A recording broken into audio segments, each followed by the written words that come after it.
கவனிங்க தம்பி, இப்ப வெளியில வந்து நிக்க சரி முழுக்க வெளியில வந்துட்டுது. நான் சொல்றேன் கவனிங்க, வெளியில வந்துட்டுது,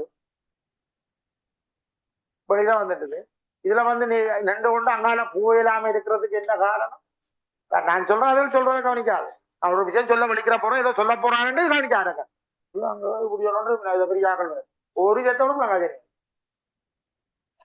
சொல்லுறத கவனிச்சாத்தான் நாயே நீங்க யோசி செய்யலாம், இல்லைன்னா செய்ய இயலாது.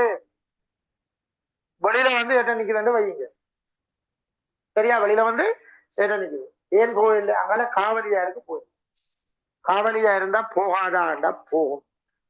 ஒரு எல்லைக்கு மேலே ஏற்றம் வந்து ஆளாளுக்கு தள்ளப்பட்டு சில நேரம் இது அது ஊடகம் ஒன்றும் தேவையில்லை, இதுல இருந்து புடுங்குப்பட்டு பறக்கும்.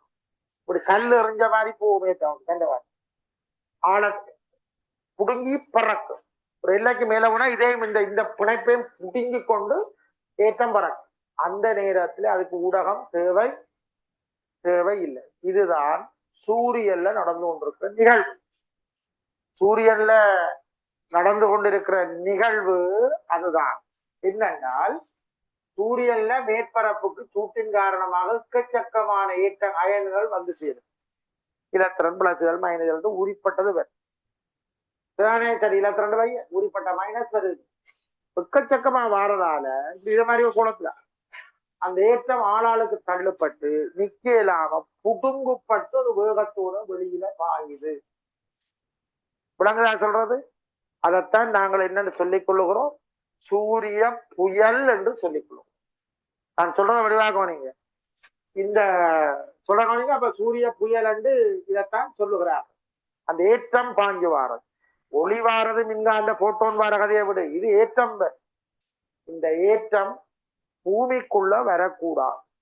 இப்படி பூமி அங்கிருந்து கக்குற ஏற்றம் பூமிக்குள்ள வந்து சேர்ந்தா பூமியில கனசிக்கலை உருவாக்கி விட்டோம். பூமியின் இந்தியா செட்டப் எல்லாம் குழம்பி. அதுக்கு காரணம் என்னென்றால் பூமியில ஒரு காந்த புலம் இருக்கிறது, பூமியில ஒரு மெக்னடிக் ஃபீல்ட் இருக்கு. அதுக்கு காரணம் பூமியில ஏற்றம் இருக்கிறது. இங்க சூரியன்ல சூட்டால வெளியில ஏற்றம் வருதுன்னு சொல்ற மாதிரி பூமியிலையும் உள்ளுக்கு குழம்பு மாதிரி இருக்குது, சூடு இருக்குது. அங்க மறையேற்றங்கள் இருக்கு, எக்கச்சக்கமான மறையேற்றம் மேற்பரப்புக்கு வரும், அந்த உள்ள குழம்புக்குள்ள அந்த மறையேற்றம் வரும். அந்த மறையேற்றம் இந்த கோளின் உள்மேற்பரப்புல இருக்கு. பூமி தன்னைத்தானே சுத்துது, அதனால அந்த மேற்பரப்புல இருக்கிற ஏற்றம் தன்னைத்தானே சுத்துது. அதானே ஒரு கரண்ட் உருவாகும். அந்த கரண்ட் காந்தப்புலத்தை உருவாகும். அதுதான் பூமியில வார காந்தப்புலம். அது காந்தப்புலம் படிக்கிறது சொல்லுவேன், அதை கொஞ்சம் அங்க கொஞ்சம் படிவாக்க சும்மா சொல்லுவேன். அந்த பூமியில வார மேக்னடிக் ஃபீல்டு இருக்கல்லோ அப்படி இருக்கும். அந்த ஃபீல்ட் எப்படி இருக்கும் பூமியில? அந்த உள்ளுக்கு இருக்கிற ஏற்றமும் பூமி சுத்துறாரு. இப்ப உள்ளுக்குள்ள இருக்கிற ஏற்றம் இல்லாம போச்சு, பூமி சுத்தியும் பிரயோசனம், காந்தபுலம் இருக்காது. காந்தபுலம் இல்லையோ அந்த ஏற்றம் உள்ளுக்கு வந்துடும், பூமி வியாடை கொஞ்சம் காலம் செல்லும். ஆனா முதல் உயிரினம் மண்டைய போடும். பூமியில இருக்கிற நீராவியல் நீர்கள் அதுகளே ஒன்று இருக்கா இல்ல வழியெல்லாம் அயனாகி எல்லாம் குறுக்கப்பட்டு எல்லாம் போச்சு, வாயுவே ஒரு தள்ளி வாயு அயனாகும் இந்த ஆளாளுக்கு தள்ளப்பட்டு எல்லாம் வெளியில பூமியை விட பறந்து ஒரு செத்தவிடும் இருக்கா. நீர் இருக்கா, நீர்கள் எல்லாம் எல்லாம் விளைஞ்சு போகுது. நான் சொல்ல வளிமண்டலம் குறைய வலிக்கிற நீர் ஆவியாய் மோட்டோமேட்டிக்கா அது சேர்ந்து வலிக்கிட்டு பறந்து வளிமண்டலம் தான் நீர் அமைதி வச்சு கொண்டு இருக்குது. விளங்குதா சொல்றது? இல்லடா நீர் கண்ட மாட்டுக்கு ஆவியா. செவ்வாயில நடந்த இதெல்லாம் சொல்றான். செவ்வாயில உள்கோர்ல ஏற்றம் இல்லாம போச்சு, அதனால மெக்னடிக் ஃபீல்ட் குறைஞ்சிட்டுது. மெக்னடிக் ஃபீல்ட் குறைஞ்சதாலதான செவ்வாயில இருந்த நீர் இல்லாம போனு சொல்றாங்க. இந்த சூரியன் வந்த அயனான், சூரியன்ல இருந்து வந்த அயன் செவ்வாயின் மேற்பரப்பை அடைந்து அங்க இருந்த நீர் எல்லாத்தையும் இப்படி ஒரு மில்லியன் ஆண்டுகளுக்கு முன்ன இல்லாம ஆவியாக பண்ணி விட்டது என்று சொல்லப்படுறது. செவ்வாய்க்கு உள்ள நேரம் லேயருக்குள்ள கீழே உள்ளுக்குள்ள தண்ணி இருக்கலாம், சர்ஃபஸ்ல இல்ல. அதுக்கு காரணம் இது என்று சொல்லப்படுது. தம்பி இதெல்லாம் கேட்டு அதை மாதிரி சொல்றேன். இது அப்படியே கதையா சொல்லி இப்படி சுத்துது காந்தப்புலம் மின்புலம் எல்லாம் சேர்த்து ஒரு ஆகும். இதான் செய்யறது. இப்பதான் கண்டுபிடிக்கிறான் செவ்வாயில இந்த ரிசர்ச் முடிவுல. இப்ப கிட்டடியில் ஒரு வருஷத்துக்குள்ள இந்த முடிவு வந்திருக்கு. சரி, அப்ப ஒரு வருஷம் இல்லை, ஒரு 6 மாதத்துக்குலாம் கூட சொன்னவங்க எப்படி இந்த செவ்வாயில தண்ணி இல்லாம போனதுக்கு இந்த பிரச்சனை தான் காரணம் கண்டுபிடிச்சிருக்கிறாங்க. விளங்குதோ?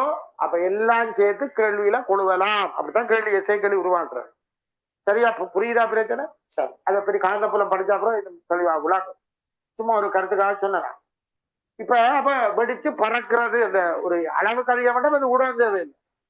அது ஒரு கல்லறிஞ்ச இந்த கல்லு போறதுக்கு என்ன ஊடகம் தேவை? எறிஞ்சு விட்டா போகும். அதுக்கு என்ன ஊடகம் தேவை? ஊடகம் இல்லையாண்டா நீ சந்தோஷமா போ, எறிஞ்சு விட்ட அப்படி போகும். சரியல்ல? இதை வச்சுக்கொண்டு ஒரு கதை சொல்றோம், கவனிங்க. எல்லாரும் கவனிங்க. தம்பி, வண்டி கிராஃப் ஜெனரேட்டர் சொல்லி ஒன்று இருக்கு.